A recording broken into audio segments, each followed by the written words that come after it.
بسم اللہ الرحمن الرحیم۔ کہ خدا کے اندازے ہیں، خدا کی حکمتیں ہیں، وہ کچھ دیتا ہے، کچھ لیتا ہے، پھر بہت کچھ دیتا ہے۔ اب انسان اگر منزل صبر پر رہے تو انسان کو خدا بہت کچھ دیتا ہے۔ سرزمین مقدس مینا پر اللہ کے حبیب پر سورہ کوثر سب سے مختصر ترین سورہ، پورے قرآن مجید کا سب سے مختصر ترین سورہ سورہ کوثر، جو بسم اللہ الرحمن الرحیم کے علاوہ 3 آیتوں پر مشتمل ہے۔ اس سے چھوٹا اور کوئی سورہ خدا نے رکھا ہی نہیں، یعنی ایک خبر دینے کے لیے پورا سورہ بنا دیا، ورنہ عام طور پر سورے مختلف عناوین کو لیے ہوئے ہوتے ہیں، ایک عنوان نہیں اس کے اندر ہوتا ہے۔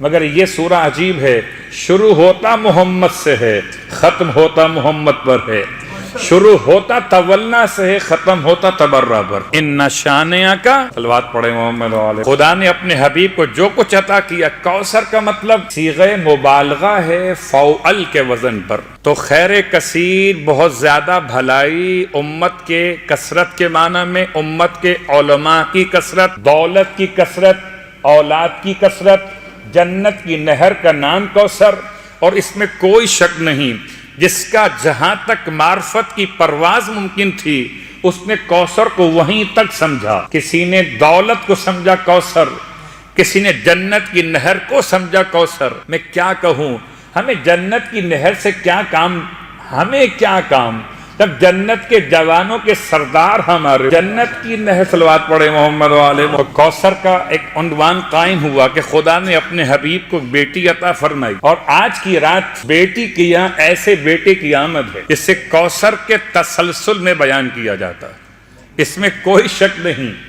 کہ یہ پہلی خوشی آل محمد کے گھر آنے کی ہے۔ یوں سمجھیے کہ رجب کی 13 تاریخ کے بعد اور جمادی الثانیہ کی 20 تاریخ کے بعد اب کوئی خوشی اس گھرانے میں ہے، تو یہ خوشی اتنی حسین ہے، اتنی عظیم ہے کہ خدا نے لفظ کوثر کی وسعت کو حسن کے شکل میں دنیا کے سامنے پیش کیا ہے۔ یخرج منہم اللؤلؤ والمرجان، آج لؤلؤ کی آمد کی شب ہے، تو مانگنے والے اپنے انداز سے مانگیں گے۔ مگر سورہ کوثر کے بارے میں 2 باتیں اور سن لیجئے۔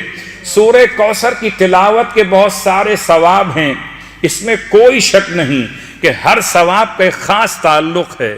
یہ بات پھر دہرا دوں کہ پورا قرآن اس لیے نازل نہیں ہوا کہ انسان اس کو بطور اوراد و وظائف پڑھے، اس لیے نازل ہوا کہ انسان بن جائے۔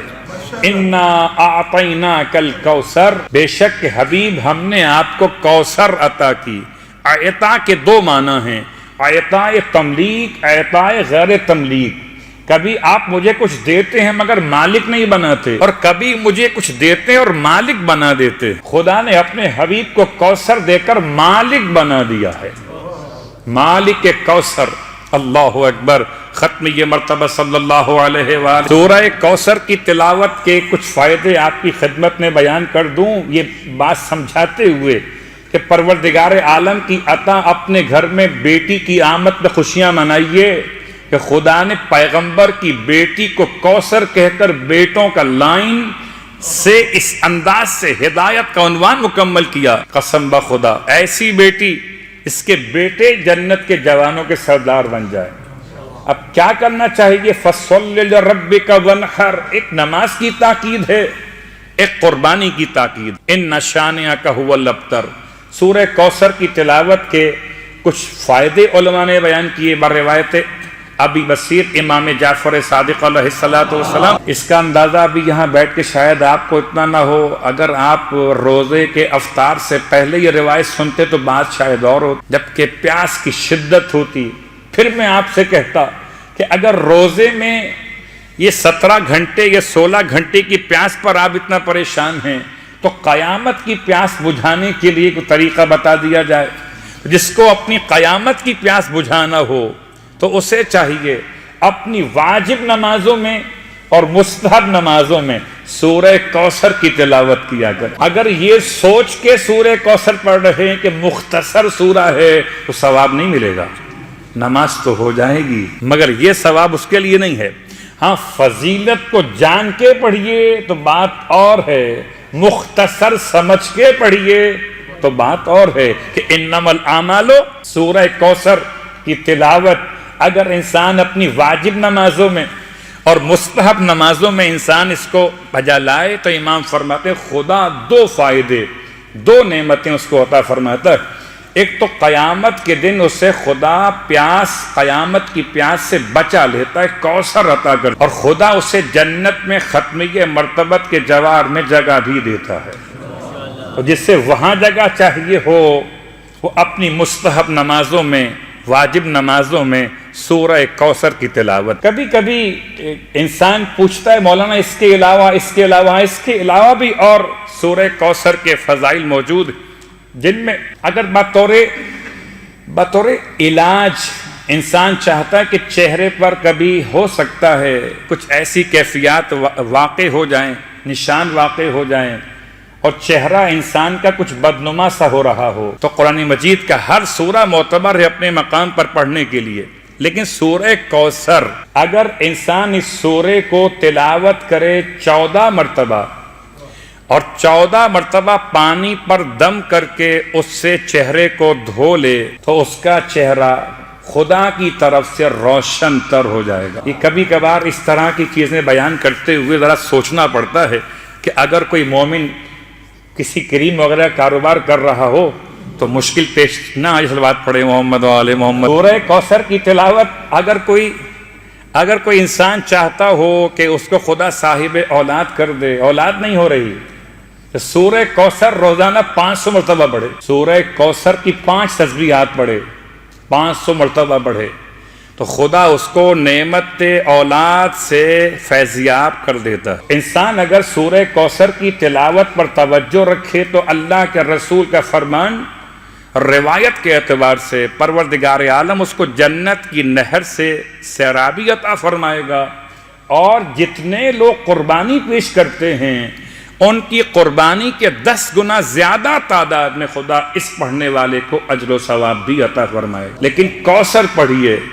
حسن مجتبیٰ کی محبت کو لیے ہوئے، کوثر سمجھیے جنت کے جوانوں کے سرداروں کی مودت کو لیے ہوئے، قرآن تک پہنچیے وارث قرآن کی الفت لیے ہوئے، ورنہ تو کوثر صرف کوثر ہے، یہ کوثر خیر کثیر ہو جائے اگر حسن کا دامن انسان کے ہاتھ میں آ جائے۔ خدا نے کیا تعبیر دی ہے کوثر کی کہ جناب سیدہ فاطمہ الزہرا سلام اللہ، اتنی بڑی خوشی، شہزادی کونین کے آنگن میں آپ کے آغوش میں آنے والے شہزادے کا عنوان، اور اس میں کوئی شک نہیں کہ آپ نے ہزارہا مرتبہ سنا کہ نام کیسے رکھا گیا، کیا ترجمہ کیا گیا، کیا شبر و شبیر کی بات، کیا موسیٰ کے بھائی ہارون کی بات، اور کیا ختمیہ مرتبت کے عنوان سے نام رکھے جانے کے اختیار کی بات۔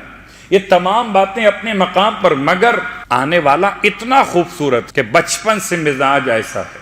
میں یوں کہوں کہ سب سے پہلے شیر سیدہ کو جس نے حاصل کیا اسے حسن کہتے ہیں۔